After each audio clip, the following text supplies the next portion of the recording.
रसिक प्रेक्षकांचे आम्ही हार्दिक स्वागत करीत आहोत। मी आजचे पाहुणे सन्माननीय सुप्रसिद्ध कवी अशोकजी बागवे सर, त्याचप्रमाणे आपण सगळेजण ज्यांना 10च्या बातम्या लागल्या की आपोआप सगळ्यांच्या तोंडात एकच नाव यायचं ते म्हणजे आमचे मिलिंद भागवत साहेब, आपलेच कोपरीकर, ज्येष्ठ पत्रकार समाज सन्माननीय श्रीकांत भोजेवार साहेब हे आजचे वक्ते आहेत। ते जागर मराठीचा या विषयावरती आपले मनोगत व्यक्त करणार आहेत।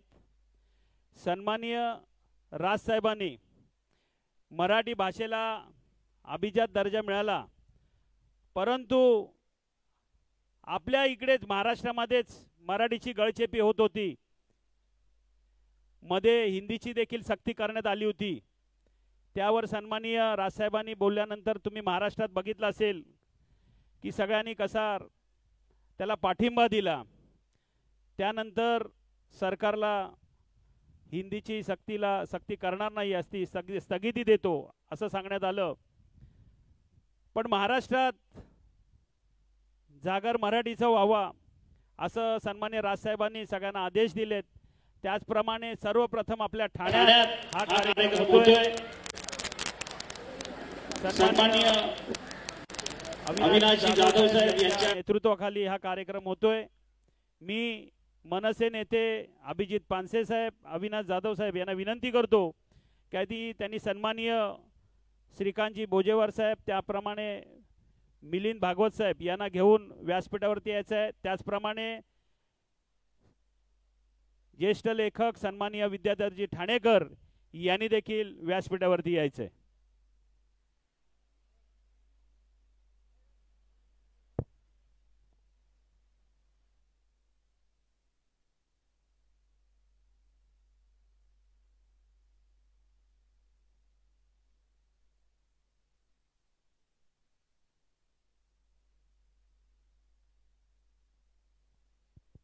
हॅलो,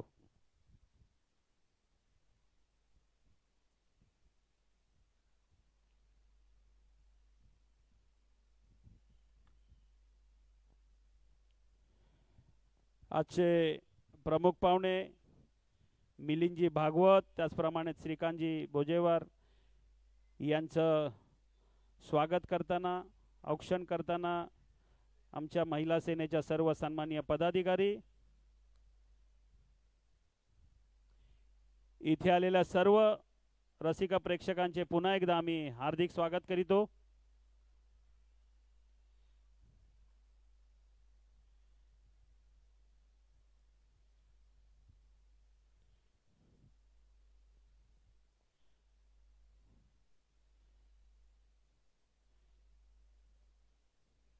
मी ज्येष्ठ लेखक सन्माननीय विद्याधरजी ठाणेकर साहेब यांना विनंती करतो की त्यांनी शिवप्रभूच्या पुतळ्याला पुष्पहार अर्पण करावा।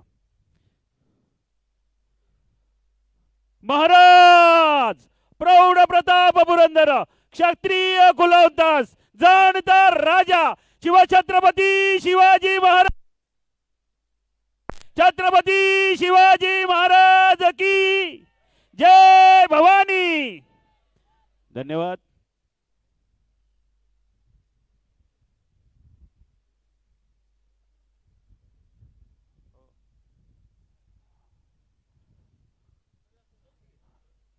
मनोहर चव्हाण,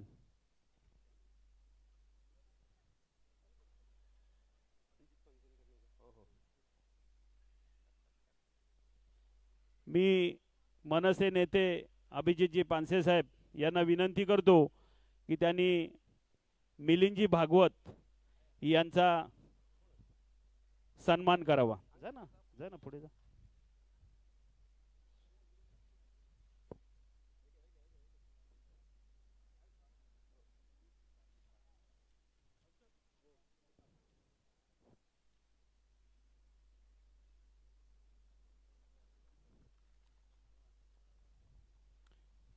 त्याचप्रमाणे मनसे नेते अविनाश जाधव साहेब यांना मी विनंती करतो की त्यांनी सन्मान्य श्रीकांतजी बोजेवार यांचा सन्मान करावा.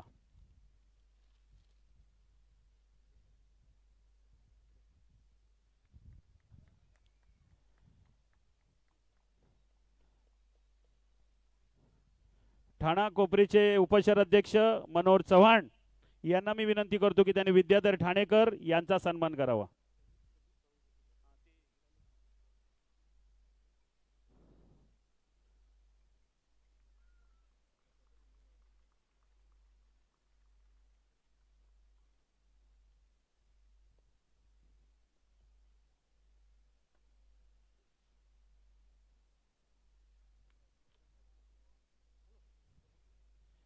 मी सन्माननीय पाहुण्यांना विनंती करतो की आपण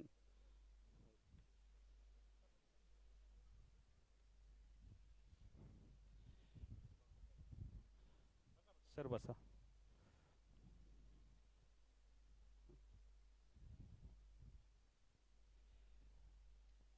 लोक येत आहेत, शनिवार आहे, थोडा हळूहळू पण आपण जी मंडळी आले त्यांचा विचार करूया आणि आपण कार्यक्रमाला सुरुवात करणार आहोत. मी सर्वप्रथम मिलिंदजी भागवत साहेब यांना विनंती करतो की आपल्या गोड पहाडी कुठला शब्द वापरू, कारण 10च्या बातम्या मी पण आवर्जून कळला ह्यांचा आवाज ऐकला की 10 वाजले, असे आमचे मिलिंदजी भागवत यांना विनंती करतो की महाराष्ट्रामध्ये पहिलाच हा कार्यक्रम ठाणे शहरात होतोय आणि हा मान आम्हाला मिळाला, आम्ही खूप भाग्यशाली समजतो. जागर मराठीचा शुभारंभ सन्माननीय मिलिंदजी भागवत यांनी करावा अशी मी त्यांना विनंती करतो.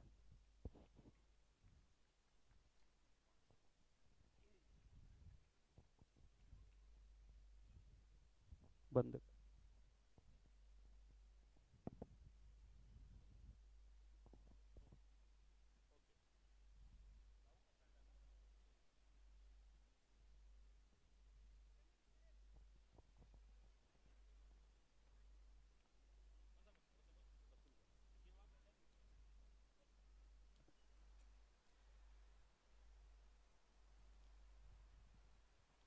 महाराष्ट्र नवनिर्माण सेनेचे सर्व पदाधिकारी, आदरणीय बोजेवार सर, ठाणेकर सर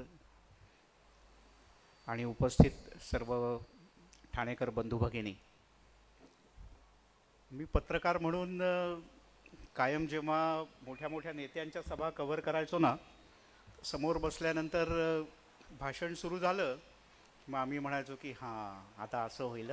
म्हणजे 10, 15, 20, 25 सभा कव्हर केल्यानंतर तशी सवय झाली होती.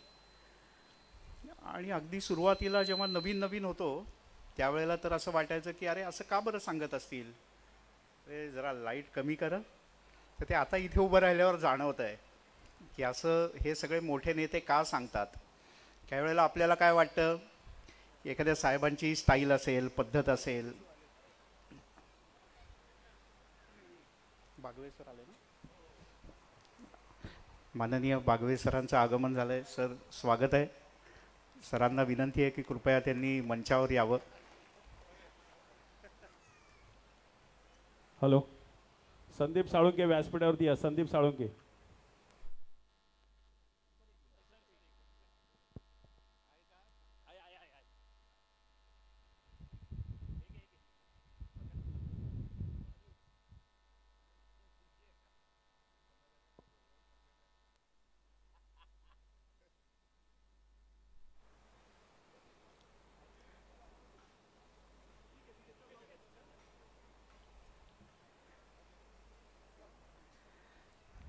महाराष्ट्रातलेच नाही तर देशात ज्यांनी मराठी भाषेला अतिशय उत्तम पद्धतीनं लोकांसमोर सादर केलं असे माझे सर, आपल्या सगळ्यांचे सर आणि ज्येष्ठ कवी ज्यांच्यावर सरस्वतीचा आशीर्वाद आहे असे बागवे सर इथे उपस्थित झालेत. सर आता मला थोडं टेन्शन आलंय, म्हणजे ज्यांच्या समोर बसून शिकलो त्यांच्या समोर भाषण करायचं.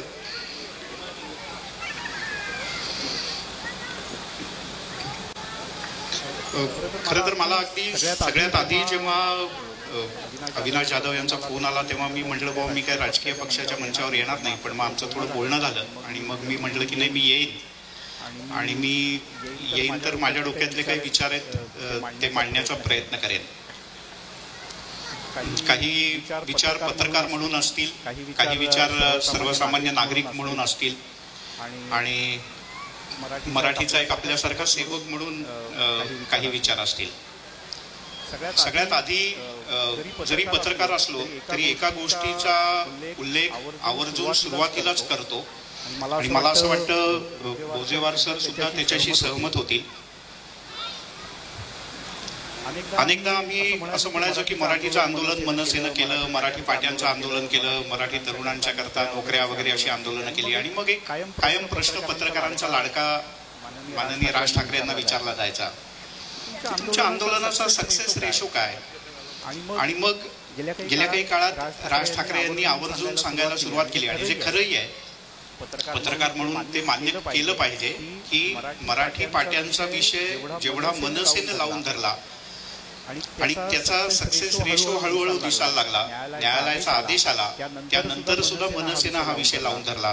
त्यामुळे मला पक्ष, राजकीय विचार आणि बाकीचं सगळं बाजूला ठेवून मी हे खरं मनापासून आज सांगतो, याकरता मला राजसाहेब ठाकरे यांचं खरंच मनापासून अभिनंदन करावं असं वाटतं की त्यांनी ज्या पद्धतीनं हा विषय हाताळला, पुढे नेला, वेळप्रसंगी आंदोलनं केली, कार्यकर्त्यांच्या अंगावर केसेस आल्या, त्या सगळ्या विषयात मी फार सविस्तर जात नाही.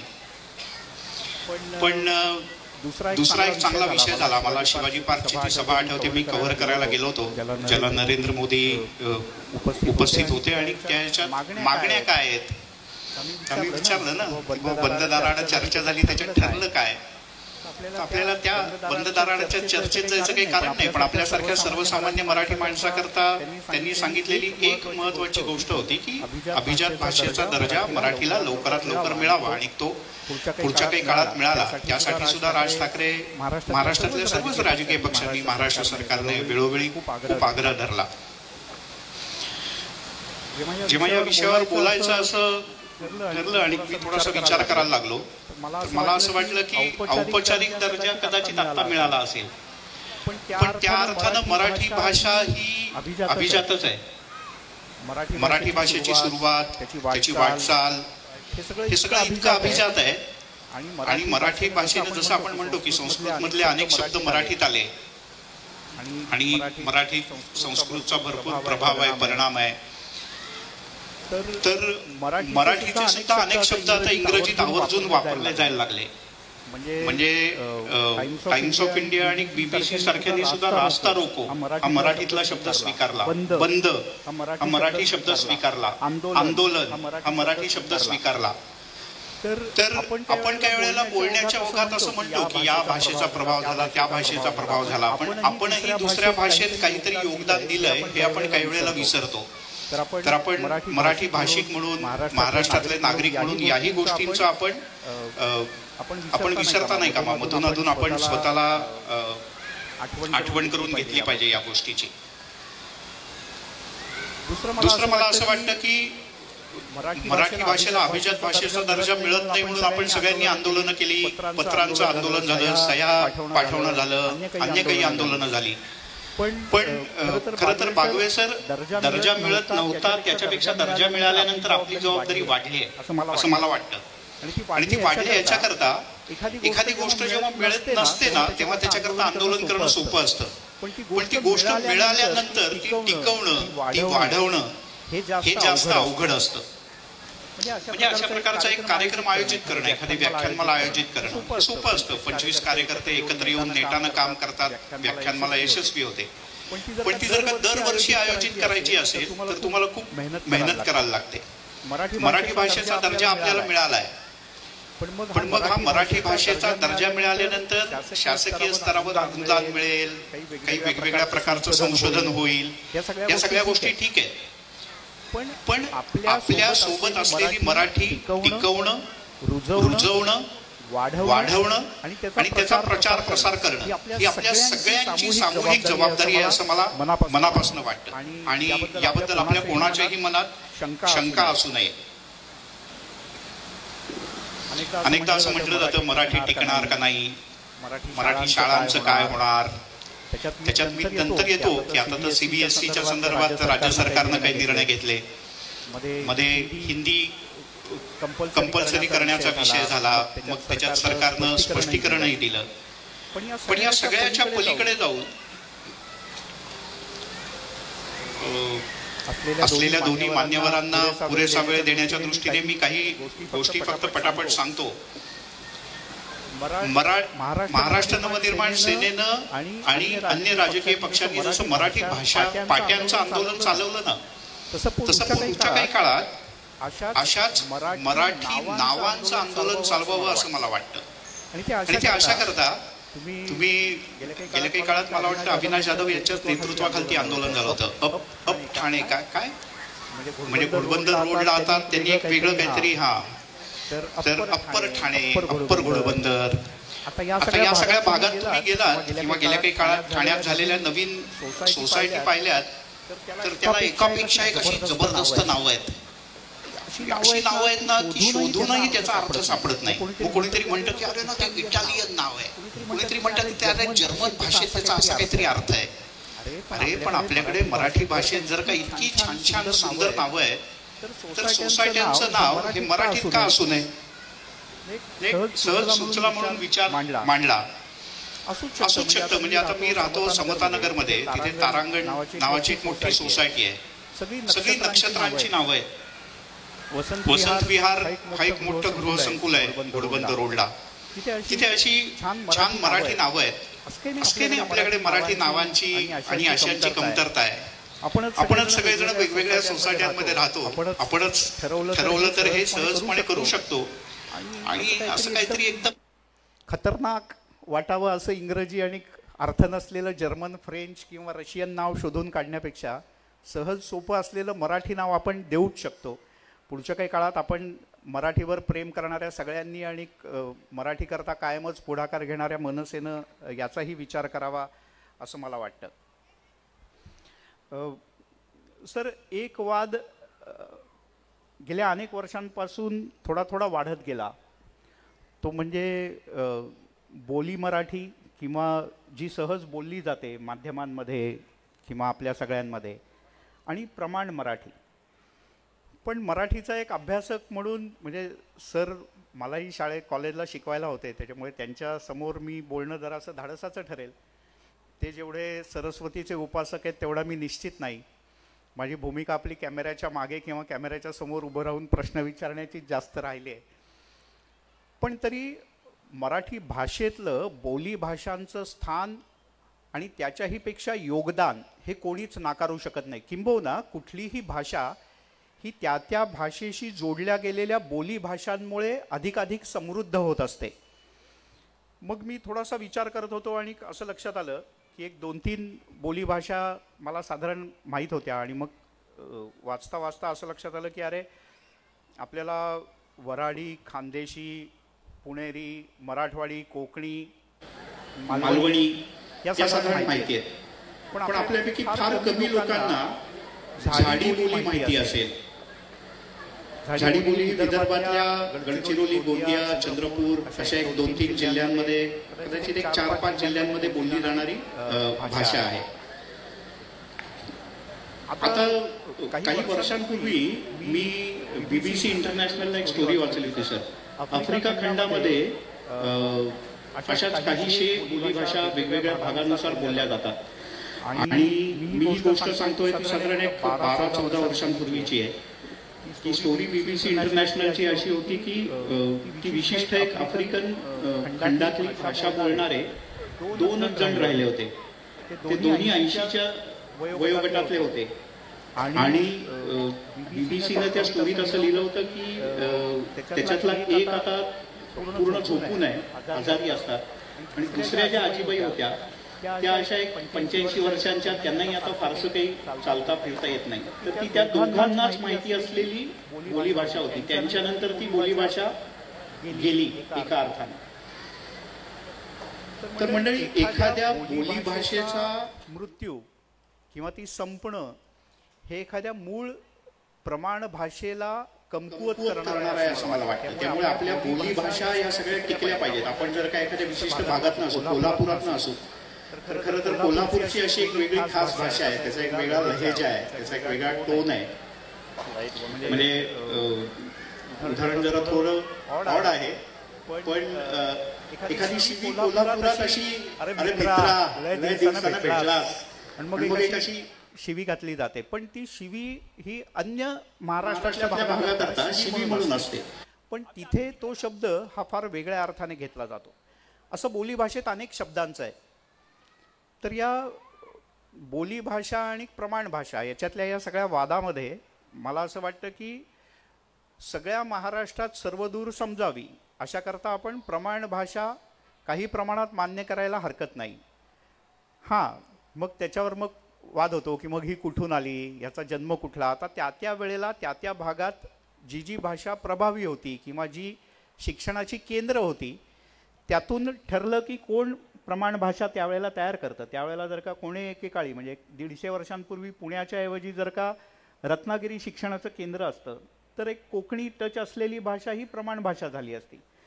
त्यावेळेला जर का चंद्रपूर हे चुकून केंद्र राहिलं असतं तर कदाचित वैदर्भीचा प्रभाव असलेली, हिंदीचा प्रभाव असलेली भाषा ही प्रमाण भाषा झाली असती कदाचित, असं मला वाटतं. एक भाषेचा विद्यार्थी किंवा पत्रकार म्हणून मी या सगळ्या गोष्टींचा विचार करतो त्यावेळेला. तर बोलीभाषा या जपल्याच पाहिजेत.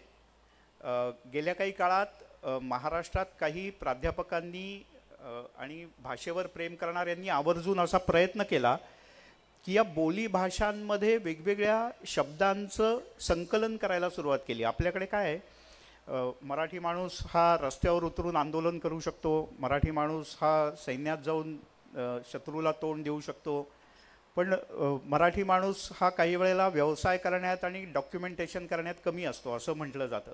तर आपण हेही कधीतरी लक्षात ठेवलं पाहिजे. आणि त्या प्राध्यापकांनी हे आवर्जून केलं आणि वेगवेगळ्या बोली भाषेतले जे शब्द आहेत तर त्याचं डॉक्युमेंटेशन करायला सुरुवात केली. तर त्यांचं अशा काम करणाऱ्यांचं सुद्धा मराठी भाषेतलं योगदान हे खूप मोठं आणि महत्त्वाचं आहे. आता जो मगाशी ज्याचा उल्लेख केला होता त्याचा उल्लेख करतो आणि मी थोडंसं आवर्त घेतो.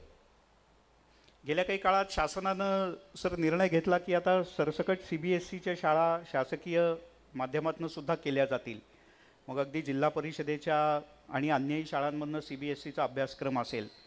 आणि योगायोगाने मी मध्ये शिक्षण मंत्री दादा भुसेंना भेटलो होतो हा निर्णय झाल्यानंतर, आणि त्यांनी म्हटलं की असं नाही आहे, याच्याबद्दल बरेच गैरसमज आहेत, आणि मग त्यांनी काही गोष्टी मांडायचा प्रयत्न केला. पण सरकारनं काय निर्णय घेतला तर CBSE आणायचं.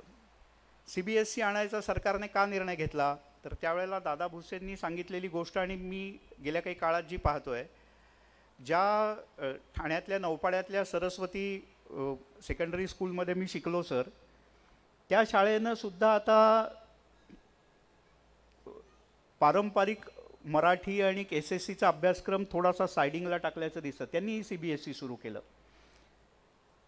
बरं, आपण एकीकडे सरकारला दोष देतो, आम्ही पत्रकार म्हणून प्रश्न विचारतो, काय सरकारला वेड लागलंय, इतक्या वर्षांचं SSC बोर्ड आहे, इतक्या वर्षांचं बालभारती आणि सगळी शैक्षणिक रचना आहे, आणि या सगळ्या शैक्षणिक रचनेला बाजूला ठेवून तुम्ही काय नवीन CBSEचं खूळ आणताय, ह्याला काय अर्थ आहे का, ह्याने मराठीची गळचेपी होईल.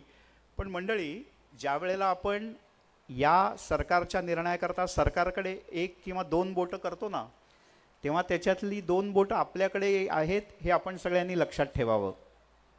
माझ्या स्वतःचं सांगतो, माझ्या मुलाला मी मराठी मीडियममध्ये घातलं होतं, पण त्या ठिकाणचे मराठी मीडियममधले माझे अनुभव काही इतके वाईट होते की जे स्टेजवरनं सांगण्यासारखे नाहीत. त्यानंतर मी त्याला सेमी इंग्लिशमध्ये घालण्याचा निर्णय घेतला. म्हणजे ती शाळा सेमी इंग्लिश, आता 99% शाळा सर मला वाटतं सेमी इंग्लिशच आहेत ना. पूर्ण मराठी शाळा फक्त कदाचित महानगरपालिकेच्या किंवा काही जिल्हा परिषदेच्या असतील, बाकी सगळ्या शाळा आता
तर का बरा नाही याचा अर्थ सगळेच शिक्षक बरे नसतात असं अजिबात नसतं.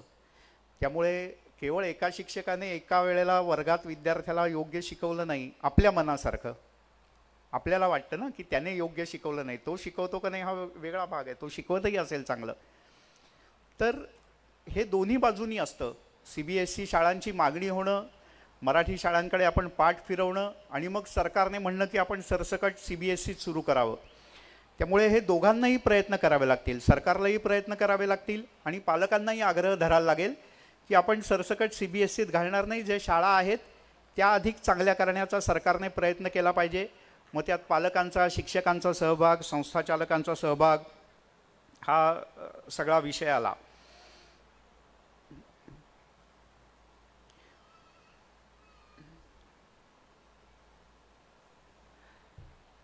आता एक माध्यम प्रतिनिधी म्हणून काही गोष्टी सांगतो आणि काही चुकाही मान्य करतो. म्हणजे मला नुसताच इथे उभा राहिलोय म्हणजे सल्ले द्यायचे आणि दुसऱ्याला शहाणपण शिकवायचं आहे अशातला भाग नाही, कारण ते सोपं असतं. काही वेळेला मी इथे उभा राहून सरकार नालायक आहे, काय कळत नाही, कोण शिक्षण मंत्री आहेत, डोकं चालवतात का नाही, कोणाला विश्वासात घेतलं, हे म्हणणं सोपं आहे.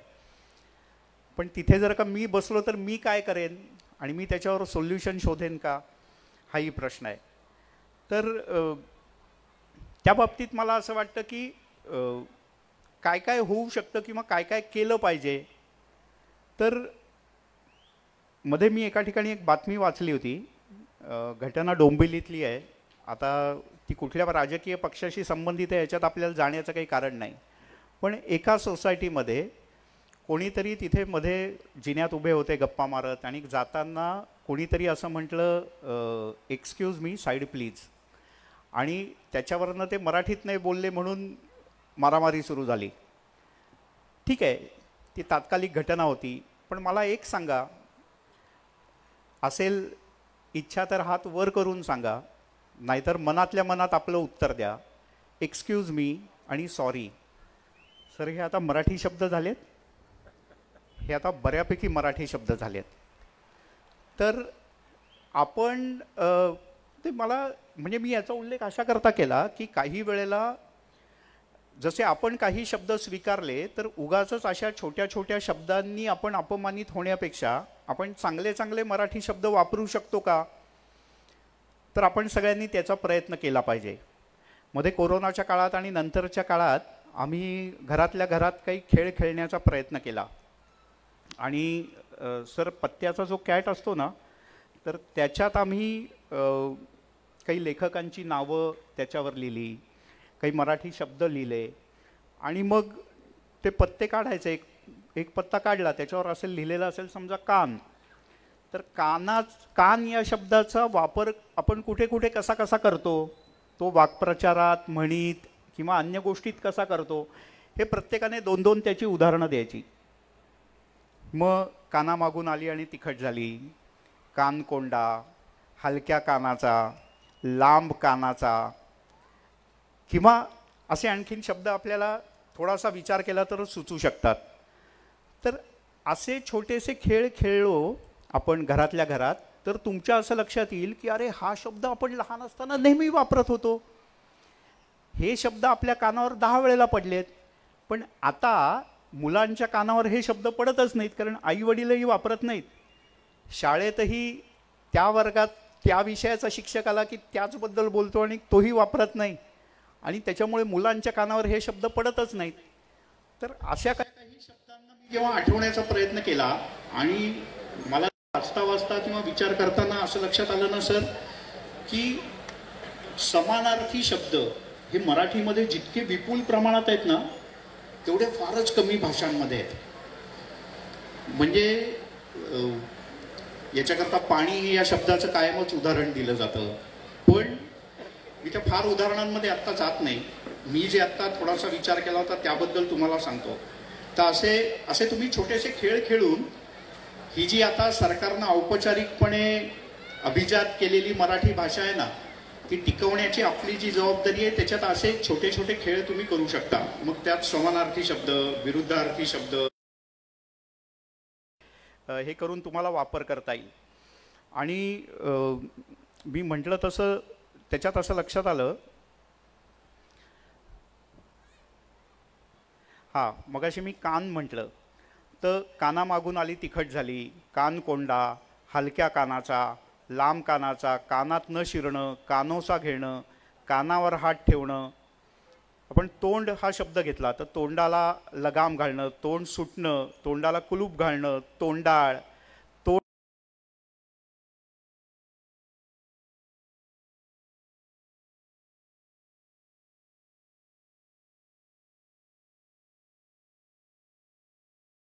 काय आहे तर तोंडी लावणं काय आहे, आणि तोंडी लागणं म्हणजे एखाद्याशी नाहक वादविवाद करत बसणं.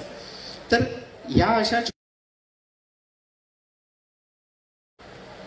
केवळ असं म्हणत बसणं, अरे काय सरकारनं दर्जा दिला, पुढं काय, तर तो टिकवायचा तुम्हाला आणि मला.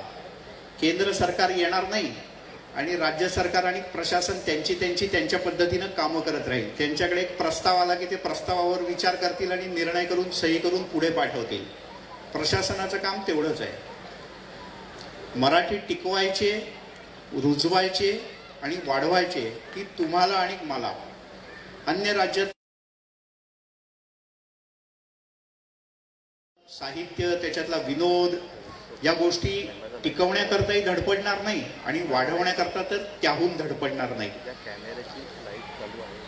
खरं तर आणखीन काही गोष्टी आहेत, पण दोन मान्यवर आहेत, दोन्ही माझ्यापेक्षा अनुभवाने, ज्ञानाने ज्येष्ठ आहेत. मलाही त्या दोघांचं ऐकायला आवडतं, आपल्यालाही सगळ्यांना त्यांचं ऐकायला आवडेल, त्यामुळे मी थोडासा थांबतो. पण कदाचित मी पत्रकाराच्या चष्म्यातनंच हे सगळं मांडलं असेल, त्याच्यामुळे तुम्हाला असं वाटेल की ज्याचा उल्लेख मगाशी केला, खरं तर 10च्या बातम्या हा विषय आता माझ्याकरता संपलाय, कारण मी ना ABP माझामध्ये आहे ना आता मी न्यूज 18 लोकमतमध्ये आहे. पण म्हणजे हा भाग जरी सोडून दिला तरी मराठी वाढवणं, जपणं, ती रुजवणं, हे सगळं तुम्हाला आम्हाला मिळूनच करायचं आहे. आपण ती जेवढी त्याचा वेगवेगळ्या मार्गानं त्याचा उपयोग करू तेवढी ती वाढेल. आणि नाहीतर मग एक 5 वर्षाने आपल्याला परत याच ठिकाणी एखादा कार्यक्रम घ्यावा लागेल की मराठीमध्ये असे शब्द होते बरं का, असे शब्द त्यावेळेला इकडनं वापरले जायचे, तर असे दाखले जर का द्यायला लागणार नसतील, इतिहासात काय होती मराठी, असा एखादा निबंध आपल्या मुलांना कुठेतरी येईल आणि मग तुमच्या आमच्या वयाचे सगळेजण पंजोबा झालेले असतील आणि मग त्यांना सांगू की आमच्या वेळेला आम्ही अशा मराठीत बोलायचो. तर अशी वेळ आपल्या जर का कोणावर यायला नको असेल तर आपण चांगलं मराठी बोललं पाहिजे. मराठी बोलताना, त्याचा उपयोग करताना अजिबात संकोच करायचं काही कारण नाही. आपण योग्य शब्द शोधले पाहिजेत. त्याच्याकरता या दोन मान्यवरांसारखे अनेक मान्यवर ठाण्यात आहेत की जे आपल्याला उत्तम मराठी करता मार्गदर्शन करू शकतील. मला असं वाटतं की मी फार आणखीन उपदेशाचे डोस पाजत नाही, पण पुन्हा एकदा मनसेला च्या ठाण्यातल्या सगळ्या कार्यकर्त्यांना, अविनाश जाधव, अभिजित पानसे आणि सगळ्या त्यांच्या सहकाऱ्यांना धन्यवाद देतो की त्यांनी केवळ कार्यक्रम घेतले असं नाही, आंदोलनही केली, मराठीकरता आंदोलनं केली, मराठी भाषेकरता आंदोलनं केली. इथून पुढे तुम्हाला अशी आंदोलनं करायला लागू नयेत. त्याच्यापेक्षा अन्य कामात आपण तुमची वेळ, एनर्जी सगळं खर्च करा. आणि त्यांनी आंदोलनं मराठीकरता करायची नसतील तर आपण सगळ्यांनी, ठाणेकरांनी, आपण मराठीच्या करता अधिक वेळ दिला पाहिजे, मराठीचं काम केलं पाहिजे, मराठीचा गजर केला पाहिजे, मराठीचा वापर केला पाहिजे. तर आपली मराठी अधिक सशक्त होईल आणि त्याला आता अभिजात भाषेचा दर्जा मिळालेला आहे, तर तो टिकेल आणि त्याच्यातनं आणखीन मराठीचं संवर्धन व्हायला मदत होईल. मला इथे बोलावलं आणि पुन्हा एकदा आपले आभार. आणि सर होपसो मी काही चुकू.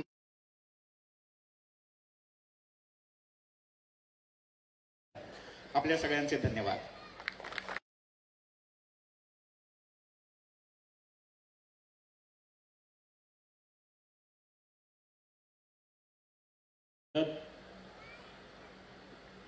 यानंतर ज्येष्ठ कवी सन्माननीय अशोकजी बागवे साहेब यांचा आम्ही सन्मान करतो, त्याचा त्यांनी स्वीकार करावा.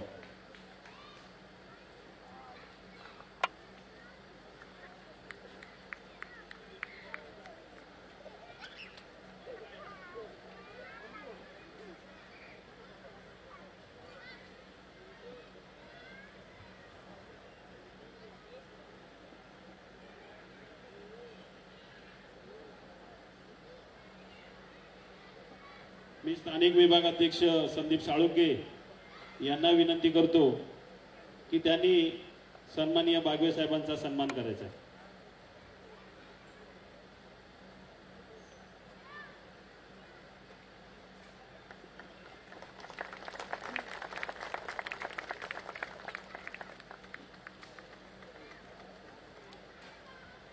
त्याचप्रमाणे या कार्यक्रमासाठी ज्येष्ठ पत्रकार कैलासजी मापदी साहेब इथे आलेले आहेत.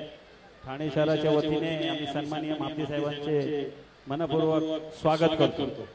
यानंतर ज्येष्ठ पत्रकार सन्माननीय श्रीकांतजी बोजेवार साहेब यांना मी विनंती करतो की त्यांनी आपलं मनोगत व्यक्त करायचं आहे.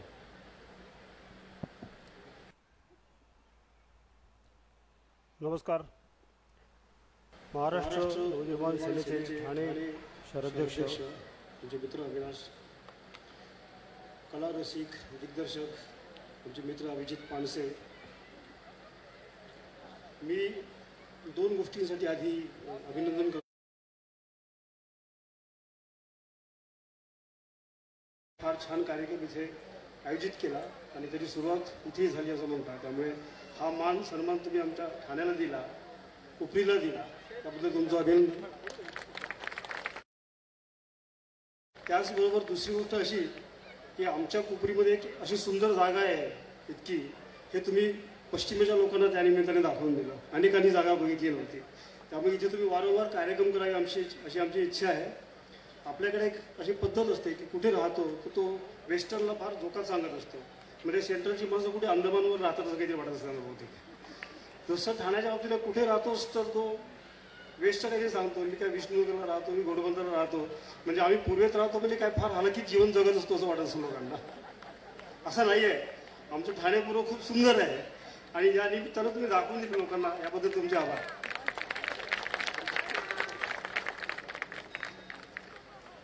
मग अशी चुकून इथे मराठीचा जागर म्हणताना मराठीचा गाजर म्हटलं गेलं तेव्हा मी आणि अभिजित आम्ही तिकडे हसलो थोडंसं.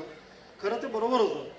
ते बरोबर या अर्थाने की इथे चौकात जेव्हा हिंदी गाण्यांचा ऑर्केस्ट्रा असतो तेव्हा एकही खुर्ची रिकामी दिसत नाही. त्यामुळे तुम्हाला गाजर दाखवल्याशिवाय जागर करता येत नाही. पण तरी बऱ्याच संख्येने उपस्थित आहे, याचा मला आनंद आहे.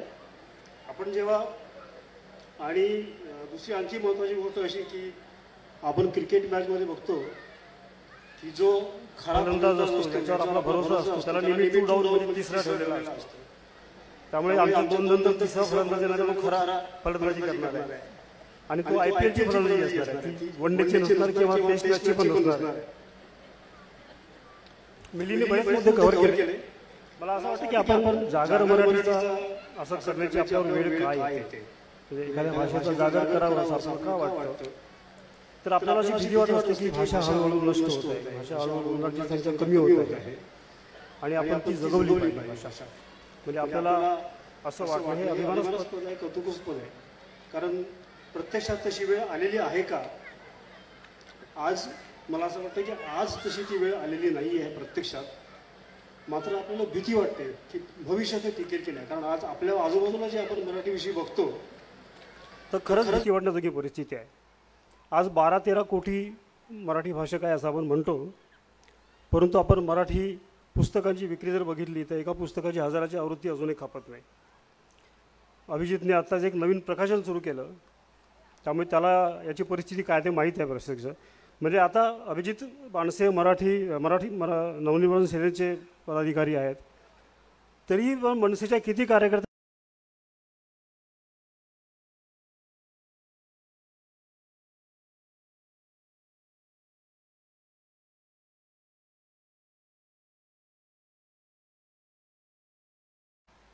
पानिपतच्या युद्धानंतर सदाशिवराव भाऊंचा पेशवा एक तोतया पेशवा महाराष्ट्रात आला होता आणि तो तोतया आहे अशी शंका सगळ्यांना वाटत होती की हा काही खरा सदाशिवराव पेशवा नाही आहे, हा कुणीतरी तोतया आहे. आता हा तोतया नाही आहे, हा खरा म्हणजे हा तोतया आहे आणि खरा मराठी माणूस नाही आहे, खरं पेशवा नाही आहे. हे ओळखायचं कसं? कारण तो बोलत होता मराठीमध्ये, त्याला इथलं सगळं माहीत होतं, पुण्याचं सगळं माहीत होतं. मग ओळखायचं कसं की हा मराठी नाही आहे?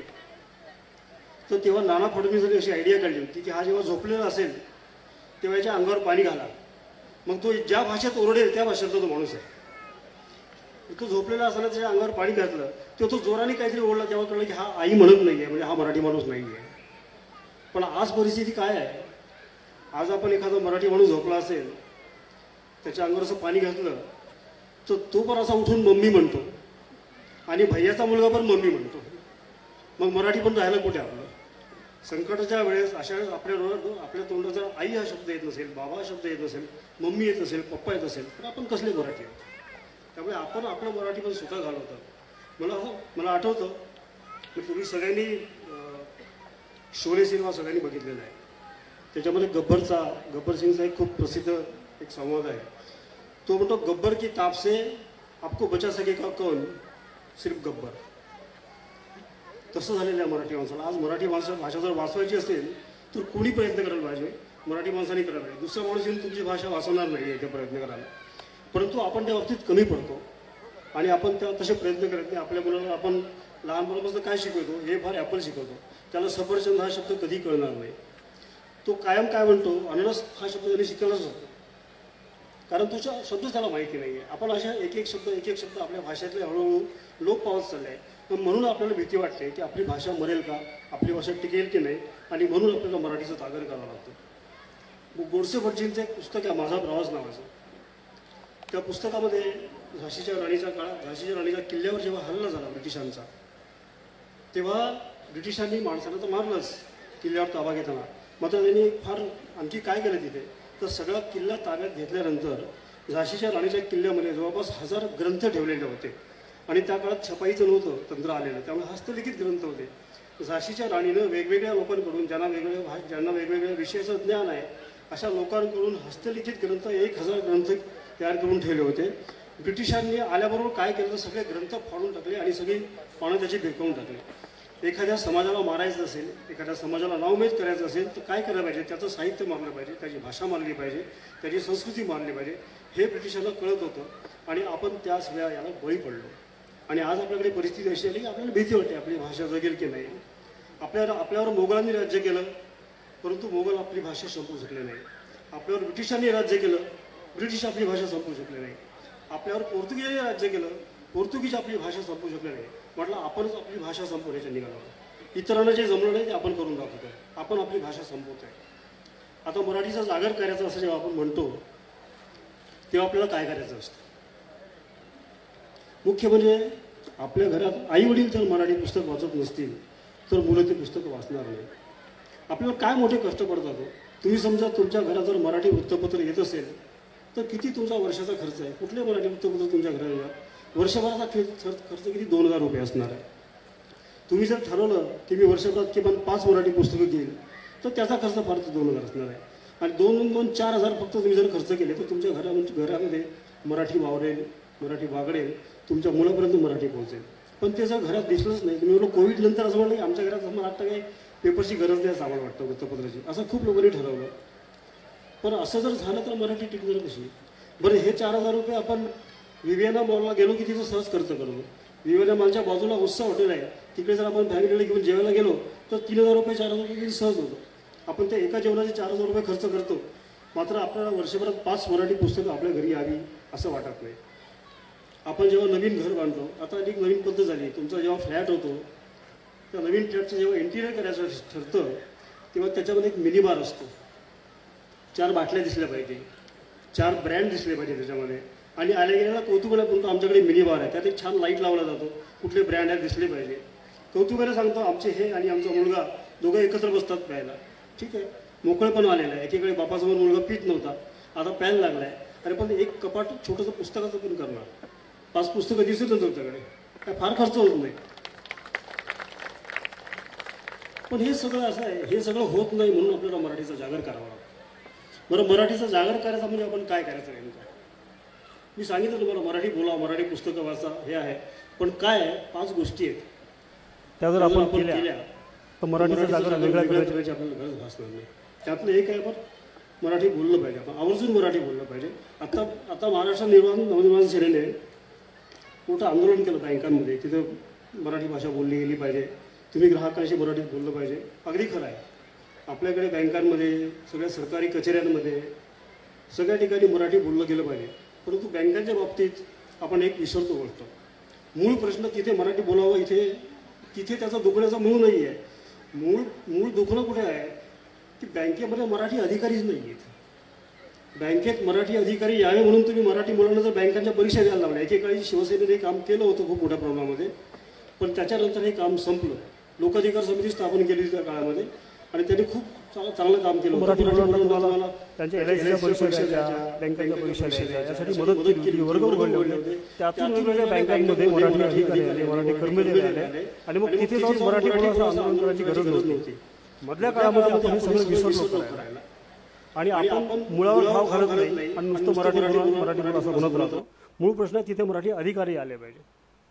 तर मी मगाशी तो म्हणालो आपल्याला काय केलं पाहिजे, मराठीचा जागर करण्याची वेगळी जी वेळ आपल्यावर येऊ नये, त्यामुळे आपण काय केलं पाहिजे, 5 गोष्टी केल्या पाहिजे. त्यातलं सगळ्यात पहिलं काय आहे तर मी म्हटलं त्यामुळे मराठी साहित्य वाचलं पाहिजे. आपल्याकडे जी 40शी उलटलेली पिढी आहे, 50शीची पिढी आहे, त्यांनी शाळेत मराठी वाचलं होतं. नंतर त्यांनी भा. रा. भागवतांची पुस्तकं लहानपणी वाचली, हिमराणी आणि 7 गुटके वाचलं, चांदोबा वाचलं, त्याच्यानंतर बाबूराव अर्नाळकर वाचले, त्यानंतर ते चंद्रकांत काकोडकरांकडे आले, त्यानंतर J. कुलकर्णी, पु. ल. देशपांडे, जयवंत दळवी, हे सगळं 40-50मध्ये जे आहेत माणसं आता त्यांनी वाचलेलं आहे.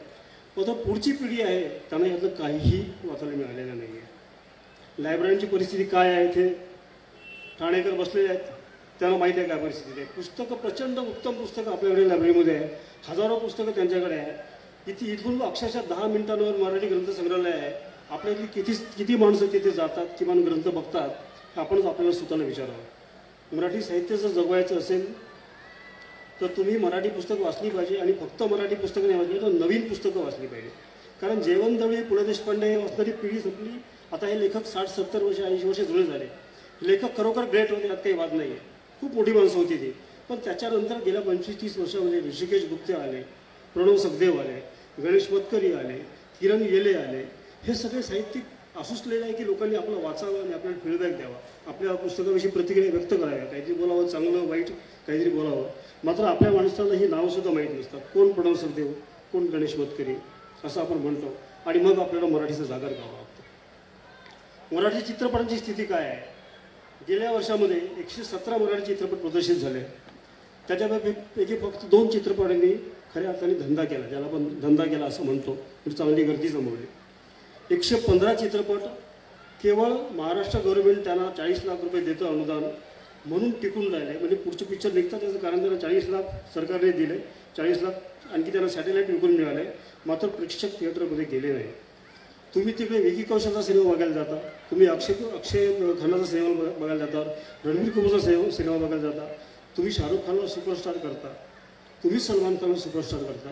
म्हणजे तुम्हाला आपल्या भरत जाधवचा सिनेमा बघायला वाटत नाही, तुम्हाला आपल्या अंकुश चौधरीचा सिनेमा बघायला वाटत नाही, तुम्हाला आपल्या सुबोध भाईचा सिनेमा बघायचा वाटत नाही. ही आपली माणसं आहे. आपला सिनेमा जर टिकून ठेवायचा असेल तुम्हीच जगायला पाहिजे तो सिनेमा. मात्र आपण तिथे जात नाही. फक्त 500 रुपये 300 रुपये. खरं तर मराठी सिनेमाचं तिकीट 300 रुपये पण नाही आहे.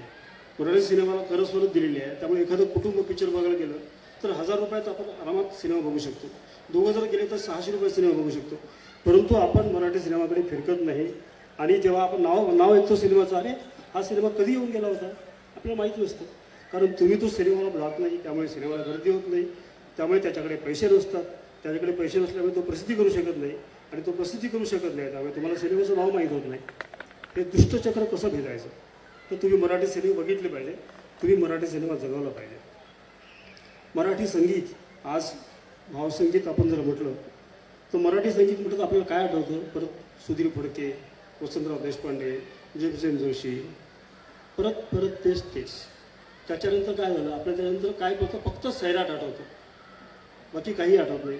गेल्या अनेक वर्षामध्ये मराठी संगीत चाललं म्हणजे लोकांना आवडलेलं काय, तर फक्त सैराट, फक्त एवढंच. आणि आता आपल्याकडे मराठीत काय चालतं, तांबडी चांबडी. तांबडी चांबडी हे गाणं नव्हे, तांबडी चांबडी हा ठेका आहे, त्याला गाणं म्हणता येत नाही. किंवा ते काय गुलाबी साडी काय, तांबडी साडी काय, हे तुम्ही ऐका, तुम्हाला नाचायचं असतं तेव्हा ऐका, त्याला म्हणजे मनाई नाही आहे. कारण आम्ही पण एकेकाळी माझं नवीन पोपट हा ऐकले, परत ती गाणी नव्हती, ती फक्त ताल धरण्यासाठी केलेलं काहीतरी होतं. त्याच्यावरती ताल धरा, जेव्हा केव्हा तुम्हाला उत्सव साजरे करायचे असतील तेव्हा साजरे करा, परंतु ती मराठी गाणी नव्हेत, चांगलं मराठी संगीत ऐका. मराठी नाटकांची परिस्थिती काय आहे? मराठी नाटक शुक्रवार, शनिवार, रविवार फक्त 3 दिवसावर चाललेलं आहे. आणि तिथे सुद्धा लोक काय बघतात? प्रशांत दामले, भरत जाधव, त्याच्या पलीकडे काही नाही. गंभीर नाटक असेल तर ते अर्ध रिकामं असतं. अशाने मराठी संस्कृती टिकणार नाही. आपण म्हणतो मराठी माणूस नाटक वेळ आहे, खूप अभिमानाने सांगतो आपण मराठी माणूस नाटक वेळ आहे. परंतु त्याचा नाटक वेळ फक्त विनोदापुरतं मर्यादित का राहावं? त्यांनी सगळीच नाटकं बघा. एकेकाळी आपल्याकडे नाटकाची संस्कृती आपण फुलवली. आजही इतर भाषांच्या तुलनेमध्ये मराठीमध्ये नाटक श्रीमंत आहे, नाटक चांगलं आहे. इतर बंगाली भाषा सोडली तर आणखी कुठल्याही भाषेमध्ये नाटक नाही आहे फारसं. मात्र आपल्याकडे आता जे नाटक आहे त्याच्यामध्ये चांगलं नाटक चालण्यासाठी आपल्याला उत्तम नाटकं बघितली पाहिजे. फक्त विरोधी नाटक बघून चालणार नाही आहे. आणखी एक गोष्ट मात्र आपण टिकवली आहे. म्हणजे मी ज्या 4 गोष्टी सांगणार होतो त्यातली चौथी महत्त्वाची गोष्ट जी होती ती मात्र आपण टिकवून ठेवली आहे. पण त्यात आपला फार मोठेपणा मानावा असं नाही आहे. ती आपल्या पोटाची गरज आहे. आपण मराठी अन्न टिकवून ठेवलेलं आहे. ती आपल्या जिभेची सवय आहे. मनाची सवय आपण विसरलो, पण जिभेची सवय टिकवून ठेवली. त्यामुळे आज असं दिसतं की ठाण्यामध्ये मराठी खाद्यपदार्थ देणारी पुरेपूर कोल्हापूर आहे, महाराष्ट्र लंच होम आहे, मेतकूट आहे, काठाणी घाट आहे, खवैया आहे. आता नवीनच हो करायचं परत काय आबाचा ढाबा सुरू झाला आहे. ही सगळी हॉटेल्स आहेत ती धोधो चालतात. शुक्रवार, शनिवार, रविवार मध्ये मधल्या काळात गेलं तरी तिकडे बसायला जागा असते. आपण फक्त खाद्य टिकवून ठेवलं आहे. म्हणजे आपण पोटाची भूक, पोटाची आवड जपली आहे. परंतु ज्याने आपलं वृद्धिंगत व्हायला पाहिजे मराठी भाषा, मराठी संस्कृती, ती आपलं जे आपल्या मनाची जी गरज आहे, मेंदूची जी गरज आहे ती मात्र आपण जपत नाही आहे. त्यामुळे आपण ह्या 3 बाकीच्या गोष्टीसुद्धा जपायला पाहिजे. तरच आपल्या पुढचं आव्हान आपण टिकू शकू. आज आपण कुठल्या परिस्थितीमध्ये आहोत, म्हणजे आपल्या पुढचं आव्हान काय आहे आणि कशा प्रकारचं आहे हे सांगणारी मी एक छोटीशी माझी कविता वाचून दाखवतो. म्हणजे त्यात सगळं खरं येईल काय आहे ते, की हे आपण आव्हान काय आहे. कदाचित तुम्हाला माहीत असेल की मी दर रविवारी महाराष्ट्र टाइम्समध्ये दिल दबडे नावाचं एक सदर लिहितो. आणि त्या सदरामध्ये लिहिलेली ही कविता आहे. या कवितेतून आपल्या पुढे, आपल्या समाजापुढे, मराठी लोकांपुढे हे जागर करण्याचं आव्हान काय आहे त्या कवितेतून तुम्हाला दिसेल. जिथे घरटी 5 मोबाईल आणि 2 दुचाक्या आहेत, जिथे TV स्क्रीनचा आकार इंचाने वाढतच आहे, जिथे कुठल्याही मराठी लेखकाचे कुठलंही पुस्तक औषधालाही सापडत नाही, काही वाचायचे असते याचा ज्याला वाराही लागलेला नाही, त्या थोर घरकुलातील आधुनिक मराठी जनांना वाचन प्रेरणा देण्याच्या शुभेच्छा. जिथे कार्यक्रमांची संख्या प्रेक्षकांच्या संख्येहून अधिक आहे, जिथे लेखकांची संख्या वाचकांच्या संख्येहून अधिक आहे, जिथे पुस्तक येणार म्हटले की शुभेच्छांच्या अंगठ्याचे पूर येतात आणि पुस्तक आले म्हटल्यावर तेच अंगठे पुन्हा दाखवले जातात, जिथे रसिक आपले रसिकत्व हौशीने वेशीवर टांगतात आणि तुमचे पुस्तक पाहिले असे एकमेकांना आवर्जून सांगतात, वाचले नाही तुमचे पुस्तक पाहिले असे एकमेकांना आवर्जून सांगतात, त्या दगडांच्याही देशातील पाहकांना वाचन प्रेरणा देण्याच्या शुभेच्छा. प्रशस्त हॉलमधील डिझायनर सोफा, कुठल्या तरी महाराजांची तस्वीर आणि चकाकते हिऱ्यांच्या अंगठ्या, सुविधा संपन्न यशस्वी बोटात, मंद दिव्यांच्या प्रकाशातील मिनी बारमध्ये जिथे मंद दिव्यांच्या प्रकाशातील मिनी बारमध्ये जिथे देशी विदेशी सख्या निवांत उभ्या असतात थाटात, बघणारेही उत्सुक असतात त्यांना घेण्या पोटात, जिथे मराठी साहित्य चखण्यापुरतेही ठाऊक नसते, जिथे मराठी साहित्य चखण्यापुरतेही ठाऊक नसते, कॉलेजात वाचले जाते तेच शेवटचे असते, लेखक, साहित्य, पुस्तके आदी म्हणजे तर त्यांना परग्रहावरील जीवसृष्टी भासते, त्या अस्सल मराठी जनांना वाचन प्रेरणा दिनाच्या शुभेच्छा. जिथे पगार भेटतो आणि माणसे मिळतात, जिथे पगार भेटतो आणि माणसे मिळतात, अभिमान केविलवाना होतो त्याला गर्वाचे साप गिळतात, तो आलेला असे भाषेचे हाल झाले तरी भावना कळतात. ह्रस्व दीर्घ बघा म्हटले की जातीय कल्ला होतो, भाषा राहते बाजूला आणि भलताच हल्ला होतो. ही सगळी मोडतोड गप गुमान सहन करणाऱ्यांना वाचन प्रेरणा देण्याच्या शुभेच्छा. जिथे पुस्तके हजारोंनी काढली जातात, जिथे पुस्तके हजारोंनी काढली जातात, शेकड्यांनी चाळली जातात आणि दशकाने वाचली जातात, जिथे पुस्तके हजारोंनी काढली जातात, शेकड्याने चाळली जातात आणि दशकाने वाचली जातात, छटाकभर पोस्टी वाचून जिथे तुमचे आता पुस्तक आले पाहिजे असे फेसबुक मित्र सांगतात आणि पुस्तक आल्यावर मात्र नकळत कुठेतरी पांगतात, जिथे छापणे स्वस्त झाले आहे, जिथे छापणे स्वस्त झाले आहे आणि वाचणे दुर्मिळ झाले आहे, लेखक पण मिरवण्याचे आणि वाचक पण दाखवण्याचे दिवस आले, त्या दिल्लीचेही तख्त राखणाऱ्या मराठी जनांना वाचन प्रेरणा देण्याच्या शुभेच्छा. आणि शेवटी जिथे पु ल देशपांडे वाचून माहिती आहेत, जिथे पु ल देशपांडे वाचून माहिती आहेत, अत्रे ऐकून माहिती आहेत, वपू कॅसेटमधून कळले आहेत आणि पाडगावकर गाण्यातून कळले आहेत, जिथे GA म्हणजे फक्त गॉगल वाटतो, जिथे GA म्हणजे फक्त गॉगल वाटतो, ग्रेस कुणीतरी पागल वाटतो,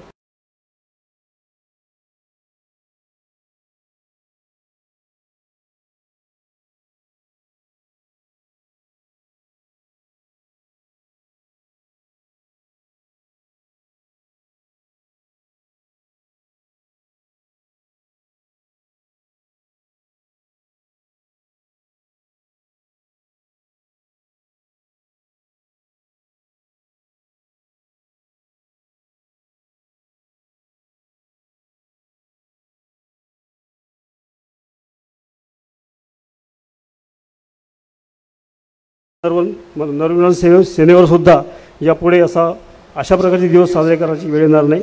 आपण अभिजात भाषा साजरी करू, सुदृढ मराठी भाषा साजरी करू. धन्यवाद. धन्यवाद श्रीकांतजी बोजेवर साहेब. यानंतर आपण सगळेजण ज्यांची वाट पाहत आहात ते ज्येष्ठ कवी सन्माननीय अशोकजी बागवे साहेब यांना मी विनंती करतो की साहेब आपण आम्हाला मार्गदर्शन करायचं. अशोकजी बागवे साहेब.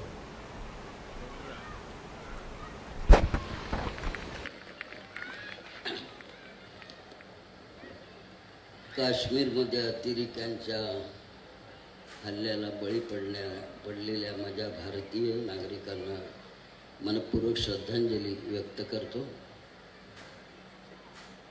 आणि सुरक्षा व्यवस्थेच्या नाकर्तेपणाचा निषेध करतो. आज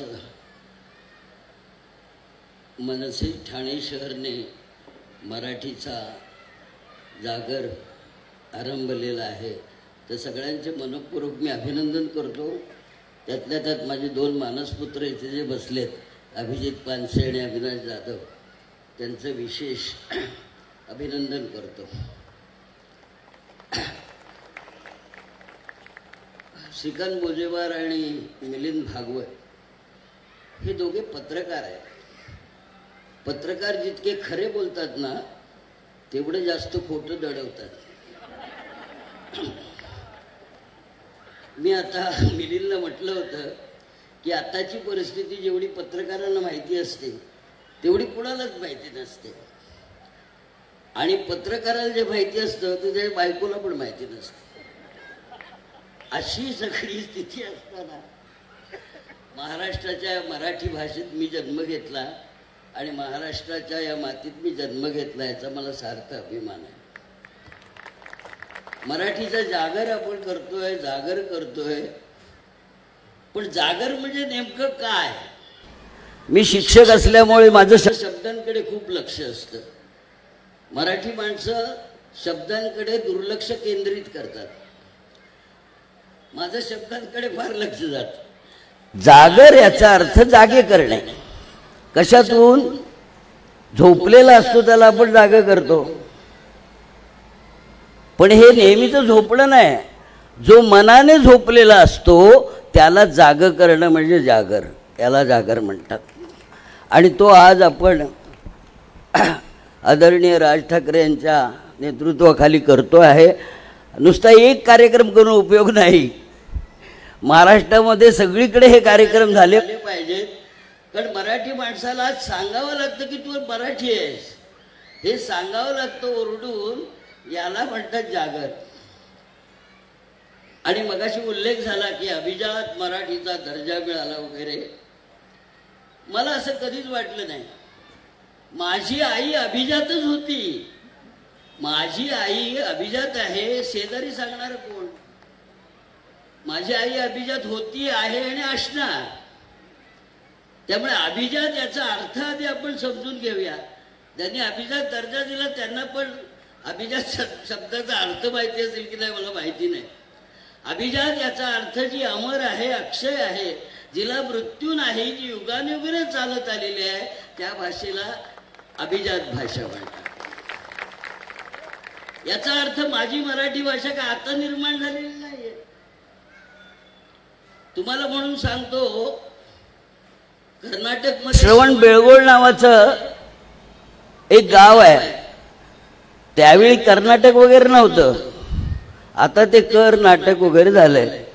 पण त्या श्रवण बेळगाव गावी गोमतेश्वराचा पुतळा आहे आणि त्या पुतळ्याच्या खाली पहिलं मराठी अक्षर सापडलं ते कधी इसवी सन पूर्व 901. इसवी सन पूर्व 901ला जर मराठीचं वाक्य भारतात सापडलेलं असेल तर किती हजार वर्ष आपली भाषा आहे त्याच्या अगोदर. आणि ते वाक्य असं होतं, श्री चाऊंडराय करवेले श्री सुत्तर नाले करवेले. म्हणजे ही मूर्ती चाऊंडराय नावाच्या राजाने मानलेली आहे आणि सुत्तर नाले हा त्याचा पंतप्रधान होता. त्या ह्या दोघांनी भरलेली आहे.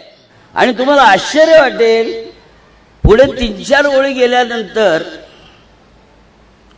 शेवटच्या वाक्यामध्ये जर या मूर्तीची कोणी नासधूस केली तर तयाची माये गाढवे 3 फुल्या. म्हणजे मराठी माझी भाषा शिवी आधी आहे आणि नंतर ओवीमध्ये रूपांतरित झाली. आधी शिवी आहे. म्हणून ग्रंथारीने एकदा एक ज्याला मराठीत मुवमेंट म्हणतात ती काढली होती. शिव्या द्या पण मराठीत द्या. त्यामुळे अशी आपली मराठी भाषा अभिजात नव्हती. म्हणजे आतापर्यंत मी शिकलो ती मराठी अभिजात नव्हती. ज्या ज्ञानेश्वरांनी वैश्विक प्रार्थना पसायदानामध्ये म्हटली त्या ज्ञानेश्वरांची मराठी अभिजात नव्हती. भले तरी देऊ काठीची कासेची लंगोटी, नाटाळ्याचे काठे आणू माथा असे म्हणणारे संत तुकाराम अभिजात नव्हते. जिकडे जातो तिकडे माझी भावंडे आहेत, सर्वत्र खुणा मजला माझ्या घरच्या दिसतायत असे म्हणणारे केशवसुतांची भाषा मराठी अभिजात नव्हती. सर्वात्मका सर्वेश्वरा गंगाधरा शिवसुंदरा जे जे जगी जगते तया माझे मना करुणा करा असे म्हणणारे कुसुमाग्रज अभिजात नव्हते. गाण्यात सर्व माझ्या माझे इमान आहे, ज्याचे खरे न गाणे तो बेईमान आहे असे म्हणणारे पाडगावकर अभिजात नव्हते. इथे बसलेले सगळे नागरिक ज्यावेळी आपण शिकत होतो मराठी ती आपली अभिजात नव्हती. आता अभिजात दर्जा ज्याला अभिजात शब्दाचा अर्थ माहीत नसलेल्या लोकांनी आपल्याला दिला आणि 400 कोटी रुपये दिले. ते आलेत की नाही याची चौकशी पण मराठी माणसाने केलेली नाही. ते आले की लाडक्या बहिणीत गेले की 3 पक्षांच्या लाडक्या भावात गेले काय माहिती नाही. असे आपण झोपलेलं मराठी आहोत की 400 कोटी मिळाले की नाही हे भाषा मंत्र्याला पण विचारत नाही. आपण कितीतरी वेळा व्यासपीठावर असतात. तो कोकणचाच आहे आमचा रत्नागिरीचा, पण त्याने विचारलं पाहिजे 400 कोटीचं झालं काय. हा जो अभिजात दर्जा आहे हा अभिजात दर्जा मिळाले म्हणून मराठी चांगली होणार किंवा मराठी बोललं जाणार, सर्वत्र मराठी बोलणार असं काही नाही. कुठल्याही भाषेविषयी मी अनादर व्यक्त करत नाही. सगळ्या भाषा चांगल्याच असतात. इंग्लिश तर आपण घेतली ना, 150 वर्ष राज्य करून गेलेल्या लोकांची भाषा आपण आपल्या बोडक्यावर लागलीच आहे. पण त्यातले बरेचसे आपण घेतले. आता स्टेशन हा शब्द त्यांचा आहे, हा मराठी शब्द नाही आहे. स्टेशनला मराठीत काय म्हणतात माहिती आहेत का? सांगतो तुम्हाला. अगदी रथ विश्राम धाम. आता एवढं कठीण मी अगदी रथ विश्राम धामावर जातो म्हणेपर्यंत निजधामाला जाईल माणूस. त्यामुळे आपलं मराठी नको आपल्याला. माझ्या आईची मराठी पाहिजे मला. माझी आई मला लहानपणी कडेवर घ्यायची आणि मम्मम भरवायची. मम्मम मम्मम म्हणजे डाळीमध्ये कुस्करलेला भात. आणि समोरून कुत्रा आल्यावर ती अशी नाही म्हणायची तो पहा श्वान आला, ती म्हणायची भुगू आला. एखादी मांजर आली तर मनी आली. आता मनी बँकेत असते, मनी आली. कावळ्याला काऊ. आता काऊ म्हणजे काय करायचं काय. तर त्यामुळे आईची जी भाषा आहे ती खरी भाषा आहे. आई ज्यावेळी अगदी कॉलेजचा मुलगा ज्यावेळी जाईल घरी त्यावेळी ते असं नाही म्हणत बरं का राजपुत्रा भोजन कर. अजिबात नाही. तिचं अतिशय सुंदर मराठी असतं. बिली गधड्या गीळ सारखं सुंदर मराठी अजूनही मी ऐकलेलं नाही. आणि हा स्वाभाविक भाषेचा भाग आपण गेलेलो आहे विसरून. आपला एखादा मित्र आला की असं म्हणतो का आपण या तुमच्या चरण कमळाची धूळ आमच्या उंबरठ्याला लागू दे. याचे चरण कमळ काय बीजेपी जाईल काय. म्हणजे मला हेच कळत नाही. आपली जी मराठी भाषा आहे ती मराठी भाषा सोडून ठीक आहे आपण स्टेशन घेतलं, बॅट घेतला, बॉल घेतलं. तुम्हाला माहिती आहे आपल्या बाजूला कानडा हो विठ्ठलू, आपल्या रुक्माई आपली कानडा विठ्ठलू कर्नाटकचा. आम्ही एवढे मोकळे आहोत मराठी माणसं. पण काय काय शब्द आपण घेतले याचा अर्थ असा नाही. तुम्हाला माहिती आहे तेलुगू मध्ये वाघाला काय म्हणतात? जंतू म्हणतात. जंतू. मी रानात जंतू पाहिला. अरे बापरे, शिवसेनेची एकही शाखा नाही घेणार. हा हो ठीक आहे पण आपण घेतलं. चोरावर मोर ही म्हण आपण घेतली. चोराचा आणि मोराचा काही संबंध नाहीये. हे मराठी नाहीच आहे. चोर म्हणजे भात आणि मोर म्हणजे ताक. भातावर ताक त्याचा अर्थ चोरावर मोर असा आहे. आता हे जोर आपल्याला कळलं नाही, ही आपली भाषा आपल्याला कळली नाही तर पहिलीमध्ये हिंदी लादून नाही होणार काय. तुमच्या असं लक्षात येईल बघा मी काय सांगतोय ते लक्षात घ्या की हिंदीला विरोध नाही आमचा. आमची बालकं इतकी लहान आहेत, मराठी शाळेत जात आहेत. म्हणजे एकीकडे म्हणायचं मराठीला दर्जा दिला आणि दुसरीकडे म्हणायचं हिंदी घ्या. ही काय दुटप्पी भाषा आहे. अभिजात मराठी असेल तर अभिजात सक्तीची करा ना. इथल्या सगळ्या परप्रांतीयांना मराठी सक्ती करा, हिंदी नाही. याचा कारण अर्धा महाराष्ट्र आपण पोचतोय, बाहेरच्या आलेल्या लोकांना पोचतोय, त्याला आपण अन्न देतोय. आणि अन्न दिलेल्या बाहेरच्या लोकांना ते जर ओकारी काढत असतील तर आपण कसं सहन करणार. त्यामुळे हिंदीला विरोध नाहीये. लगेच त्या आपल्या शिक्षण मंत्र्यांनी 4 दिवसात डिक्लेअर केलं अनिवार्य नाहीये. अनिवार्य याचा अर्थ मराठीत कंपल्सरी. तर अनिवार्य नाहीये ठीक आहे, अनिवार्य नाही पण त्रिसूत्री भाषा धोरण आम्ही ठेवणारच. हा सगळ्यात काव्यबाजपणा आहे. लक्षात घ्या. मी आता तुम्हाला स्पष्ट करून सांगतो म्हणजे कळेल. आपण लगेच आनंद झाला. अनिवार्य नाहीये, स्वेच्छेचे आहे. मला सांगा 2 भाषा शिकवत होतो आपण. मराठी शिकत होतो आणि इंग्लिश. ठीक आहे इंग्लिश ज्ञानाची खिडकी आहे. आपल्या खिडकीतून आपल्याला आभाळ दिसतं, आपल्या खिडकीतून चंद्र दिसतो, चांदण्या दिसतात. पण पावसाळी ढग आले तर आपण खिडकी बंद करतो. त्यामुळे इंग्लिश ज्ञानाची खिडकी असेल पण दरवाजा तरी मराठी पाहिजे ना. दरवाजा मराठी पाहिजे. हे मराठी माणसाला कळलं पाहिजे. कारण उंबरा दरवाजाला असतो, खिडकीला नाही. त्यामुळे खिडकीतून येतो त्याला चोर म्हणतात आणि दरवाजातून येतो त्याला यजमान म्हणतात. तर हे 2 भाषा आपण केला सण ठीक आहे. माझी मराठी आणि इंग्रजी, कारण ती ज्ञानाची भाषा आहे. आता त्रिसूत्रीकरणामध्ये गंमत काय बघा अविनाश, त्रिसूत्रीकरणाच्या ह्याच्यामध्ये आपल्याला कशी लगावले कानाखाली बघा. मराठी मुलगा आहे, त्याला मराठी आहे आणि इंग्लिश आहे. तिसरी भाषा ऐच्छिक जरी असली तरी तो कानडी घेणार नाही, तो तेलुगू घेणार नाही, तो गुजरातीत अजिबात घेणार नाही. हा, मग तो काय करेल, तो हिंदी घेईल. म्हणजे अनिवार्य न करता सुद्धा मराठी मुलं तिसरी भाषा हिंदी म्हणून घेतील. आणि त्याच वेळी एखादा बंगाली जर असेल मुलगा, तर तो इंग्लिश, हिंदी आणि आपली तिसरी ऐच्छिक भाषा म्हणून बंगाली घेईल. याचा अर्थ जी बंगाली आपण इथे शिकवत नाही, जी गुजराती थोडीशी शिकवतो, जी कानडी आपण शिकवत नाही, जी तेलुगू शिकवत नाही, त्या भाषा पुढच्या काही वर्षात आपल्याला बघाव्या लागतील शिकताना.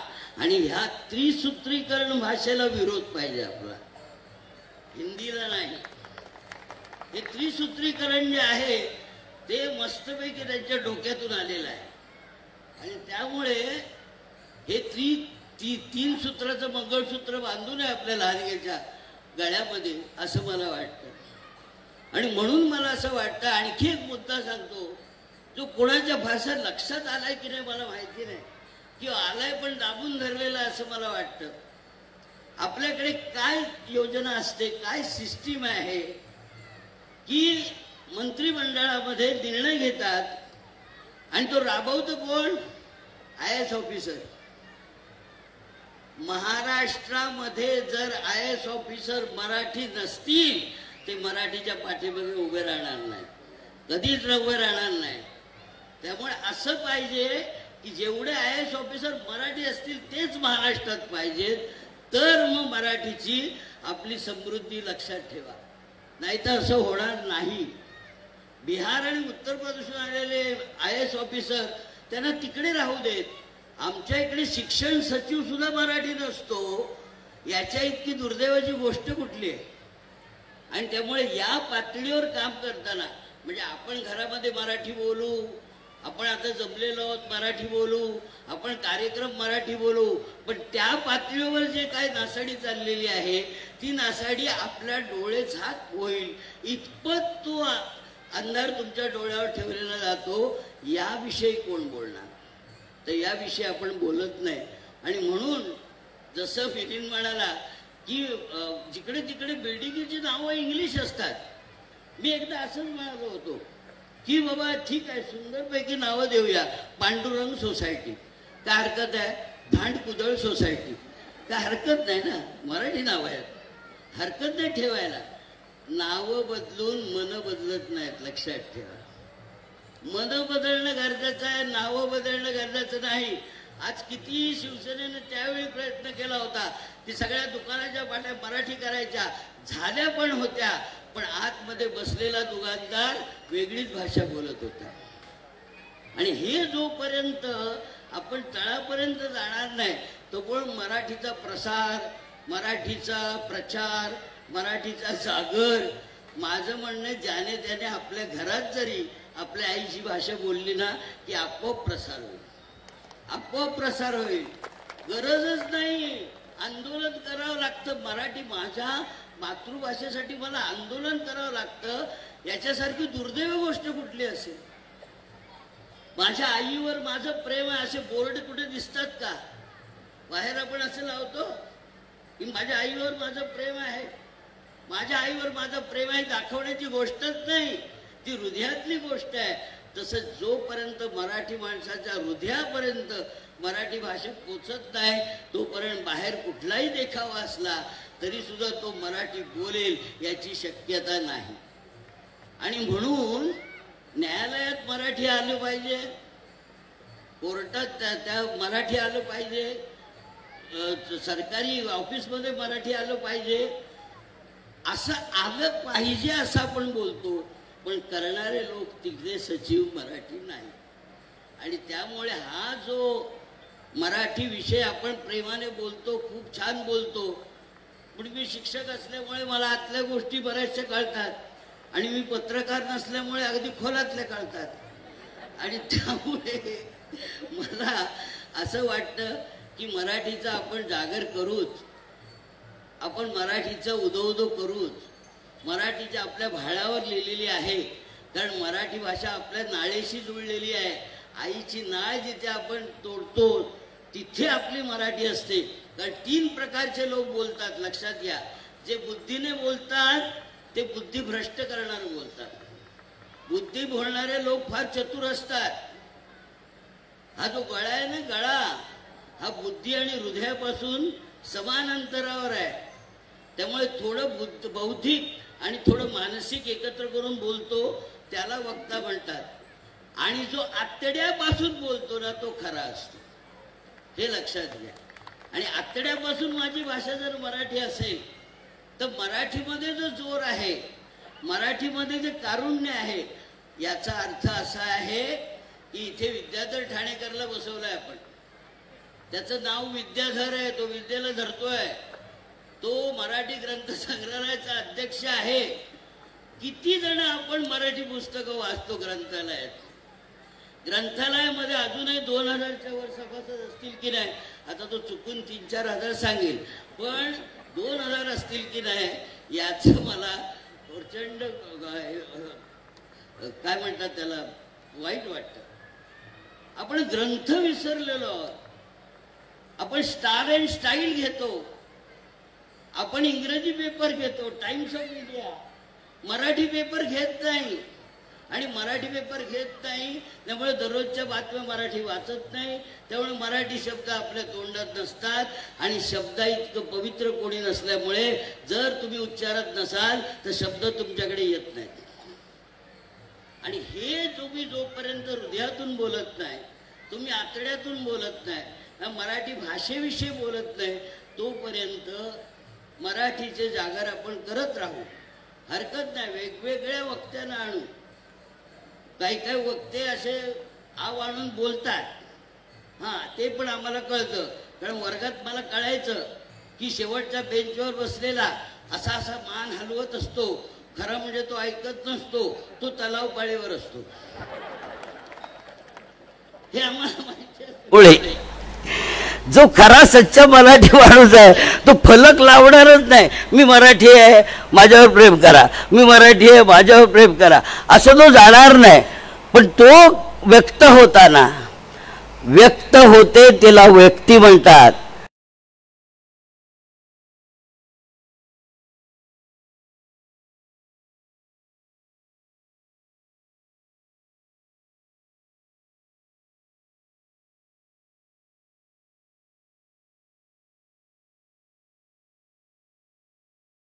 बाई असताना आपण म्हणतो कोबी कैसा दिया, आणि ती म्हणते भोपळ्या मनातल्या मनात. तुला काय करायचं कोबी. आपण रिक्षावाल्यांची मराठी बोलत नाही. किधर जाते हो, हमको इधर जाने काय, खोपरी जाने काय. तो मराठी त्याला तेवढं येतं. ज्याला इथे धंदा करायचा आहे ना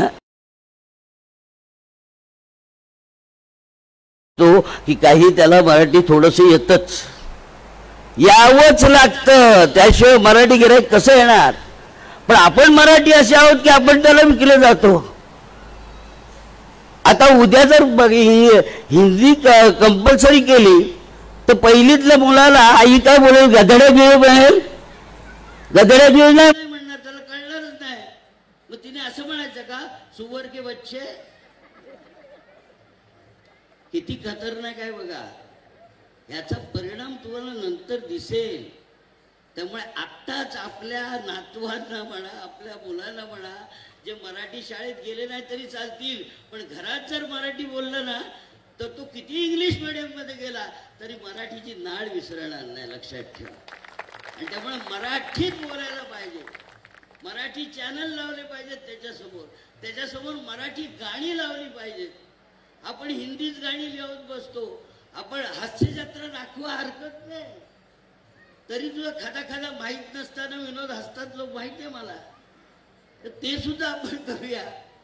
हा जो मराठीचा काय जो मी काय एवढा बोलतोय याचं कारण हे आहे की माझ्या लहानपणीची मराठी मला आता कुठेच दिसत नाही.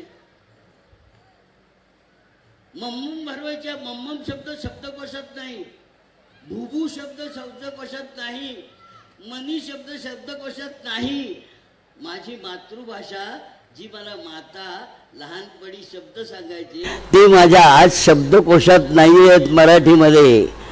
आणि म्हणून मराठी भाषा जसं श्रीकांत म्हणाला किंवा मिलिंद म्हणाला की अनेक समानार्थी शब्द आहेत मराठीमध्ये. मराठीमध्ये समानार्थी शब्द आपण लहानपणी शिकतो.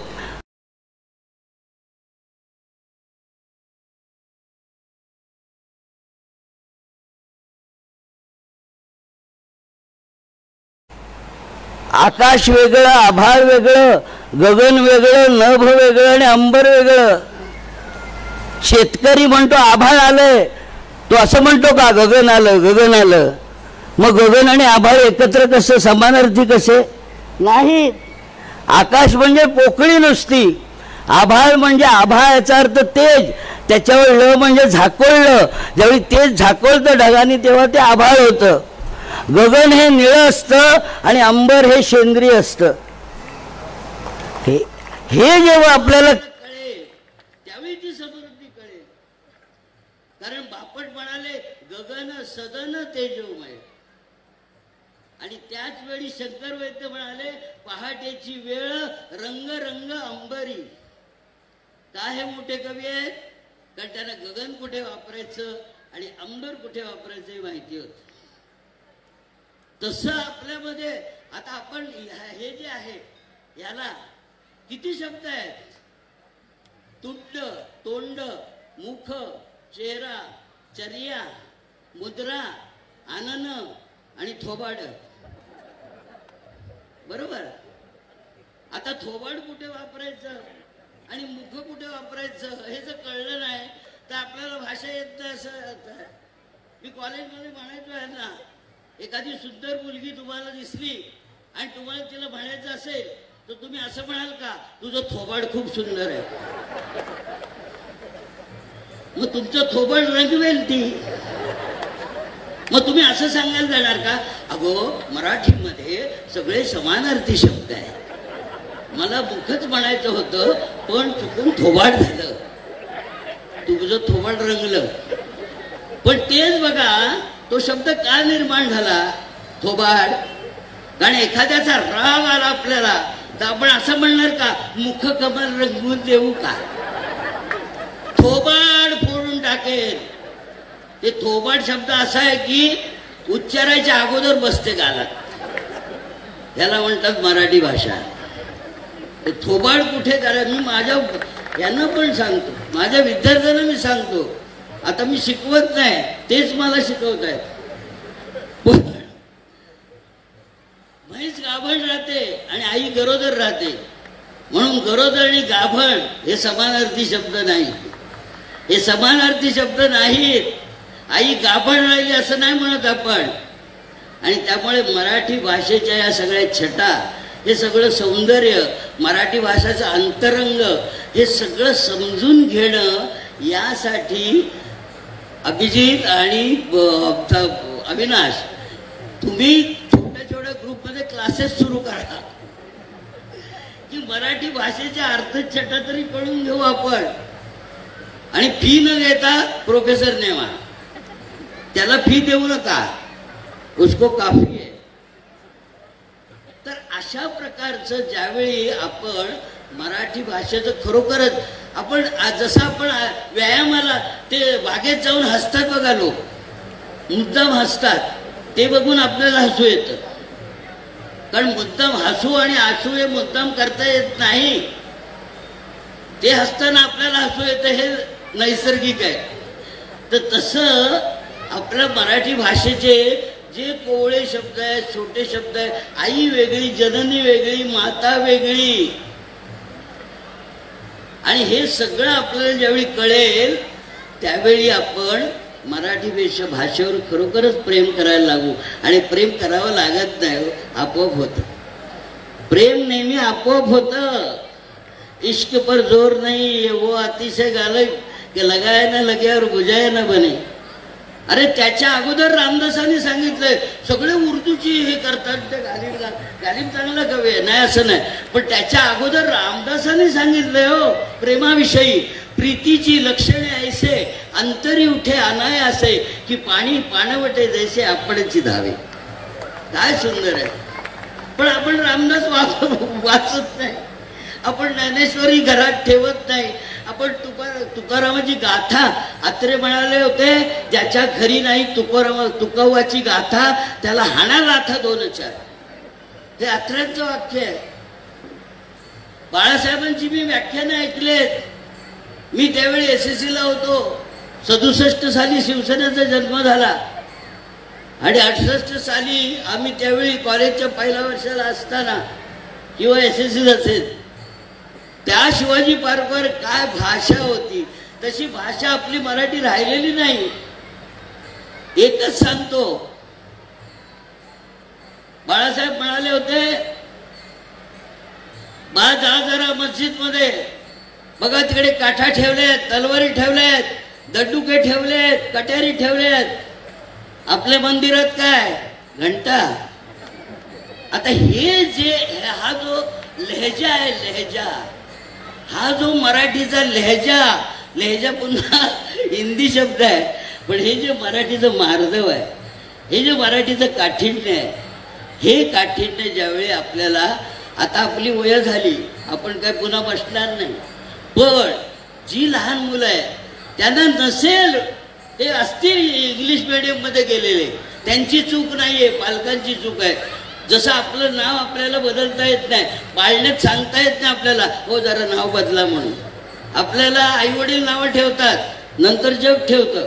पण आपण जेव्हा ह्या लहान मुलांना इंग्लिश मीडियम गेलं तरी चालेल, पण घरामध्ये त्याचा 1 तास तरी आई वडिलांनी घ्यावा आणि त्याला मराठी म्हणजे काय, आजी म्हणजे काय, आजोबा म्हणजे काय हे जर कळलं नाही तर मग त्या मुलाला त्याचा अपराध आपल्याकडे आहे. त्या लहान मुलांचा दोष नाहीये. पहिलीच जाणाऱ्या मुलाला माहिती पण नाही की आम्हाला हिंदी कंपल्सरी केलंय. हे कोणाला माहिती आहे? ज्यांनी सगळं कॉलेज बिलेज केले ते आपल्या सगळ्यांना माहिती आहे. त्या लहान मुलाला माहिती आहे. मग त्या लहान मुलाला जर आताच आपण मराठी कवितेचं, मराठी काव्याचं एक रसायन त्यांना दिलं, त्याला मराठीत केमिस्ट्री म्हणतात, हे जर आपण दिलं रसायन, तर आपण तो अगदी ताकदवान फिजिकली होईल. बरोबर की नाही? असं तो होईल. आणि म्हणून शेवटची एक कविता माझी म्हणतो, कारण श्रीकांतने स्वतःची म्हटली होती, त्यामुळे मी म्हणतो. आणि मराठीचा गौरवच आहे. म्हणजे सुरेश भट काय म्हणाले होते, लाभले अमास भाग्य बोलतो मराठी, जाहलो खरेच धन्य ऐकतो मराठी, धर्म पंथ जात एक जाणतो मराठी, एवढ्या जगात माय मानतो मराठी. असं सुरेश भट म्हणाले. त्याचवेळी कुसुमाग्रज म्हणाले, माझ्या मराठी मातीचा लावा ललाटास टिळा, हिच्या संगानं जागतील दऱ्या खोऱ्यातील शिळा. आणि त्याच वेळी माझी पुढची कविता मराठीची आहे. जरा गळा बरोबर नाही, कवीला गळा नसतो, नरड असतं, पण गायकापेक्षा कवी चांगलं गातो. याचं कारण असं की गायकाला सूर माहिती असतो, कवीला भाव माहिती असतो, त्यामुळे तो शब्दावर जोर देतो. माझ्या मराठीचा बोल, माझा मराठीचा बोल, वाज काळजात खोल, माझा मराठीचा बोल, वाज काळजात खोल, ओवी मधून पाझरे निळ्या अमृताची ओल, माझा मराठीचा बोल. माझी मराठी माऊली, माझी मराठी माऊली, तिची विठोबा सावली, माझी मराठी माऊली, तिची विठोबा सावली.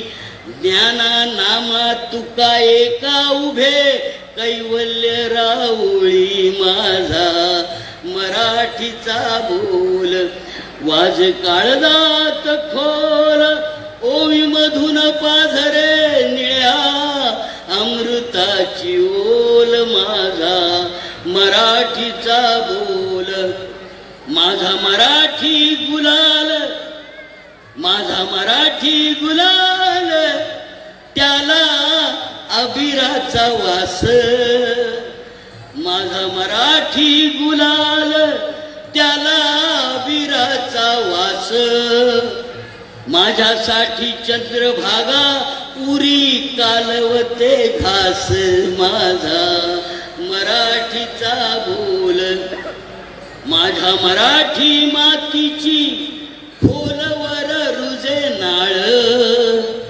माझ्या मराठी मातीची खोलवर रुजे नाळ सळसळतो आतून माझ्या रक्तात पिंपळ माझा मराठीचा बोल वाज काळजात खोल माझा मराठीचा बोल. सगळ्यांचं भाषण ऐकल्याबद्दल सगळ्यांचे मी आभार मानतो आणि माझ्या दुर्दैवाने ही कविता मराठी पुस्तकात न घेता CBSEच्या 10वीच्या पुस्तकात. धन्यवाद बागवे साहेब.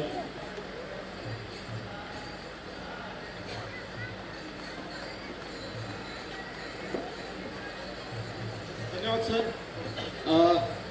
खरं तर मागच्या आठवड्यामध्ये सन्माननीय राजसाहेबांकडे आम्ही बसलो होतो.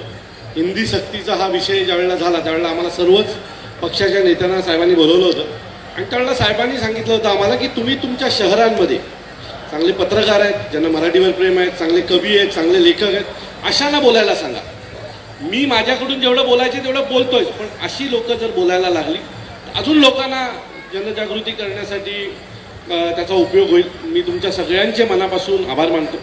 बागवे सर मी बागवे सरांना बाबा म्हणून हाक मारतो, कारण माझ्या प्रत्येक प्रसंगात ते माझ्यासोबत असतात आणि आतापर्यंत माझा जो त्यांचा अनुभव आहे, ज्या वेळेला मी चुकतो त्या वेळेला देखील कॉल येतात, ज्या वेळेला मी चांगलं करतो त्या वेळेला देखील त्यांचा फोन येतो. सो तुमचे मनापासून आभार. मिलिंद भागवत साहेब आपले पण मनापासून आभार की तुम्ही शेवटच्या क्षणाला सांगून इथे आलात. श्रीकांत सर आपलं देखील आता आभार. विद्याधर ठाणेकर सर नेहमीच आमच्याबरोबर असतात, ते मनसेचे शहर अध्यक्ष होते. आज जरी मराठी गणित भांडाराचे ते अध्यक्ष असले तरी मागील अनेक वर्षापासून ते आमच्या सोबत आहेत. जिथे कुठे मनसेचा एखादा कार्यक्रम असेल किंवा राजसाहेब येणार असतील त्यावेळेला त्यांना आमंत्रण द्यायची गरज लागत नाही, ते स्वतः आमच्यासोबत असतात. तुमच्या सगळ्यांचे मी आज मनापासून आभार मानतो आणि असाच तुमच्या सगळ्यांचा आशीर्वाद आमच्या पक्षावर आमच्या सर्व सहकाऱ्यांवर राहो अशी अपेक्षा बाळगतो. धन्यवाद. महाराष्ट्रगीत होईल, त्यानंतर राष्ट्रगीत होईल, कार्यक्रमाची सांगतो चालू.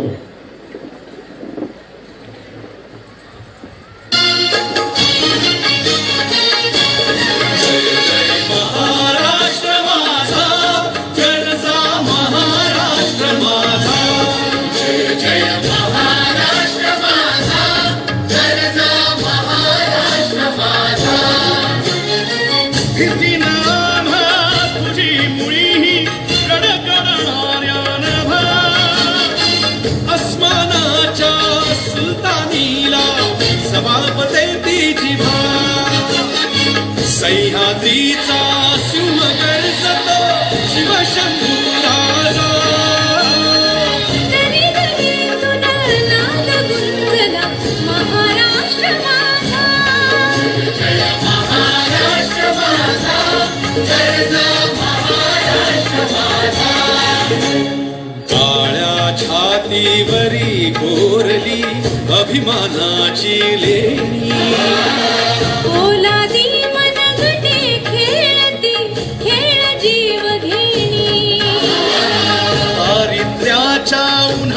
शिजाला विठ्ठलाच्या